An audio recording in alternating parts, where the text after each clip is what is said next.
ប់ដូចជាមួយយូ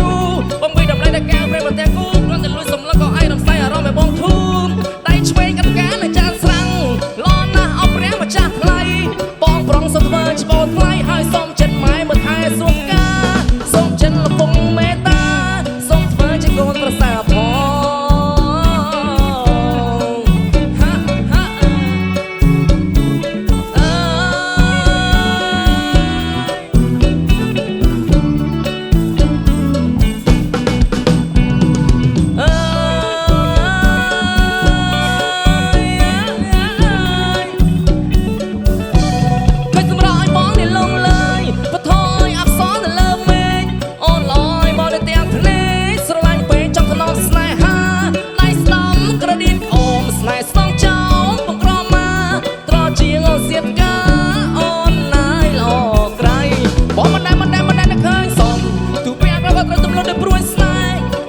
ជាប្ររៀមរកខ្លាំងខ្លាំងទៅពេលកថាទៅអសរាក៏បងមកខ្លារអាដែរបងមកចាំនឹងគិតសងថាមិនមានជីវិតនេះប្រយយ៉ាងណា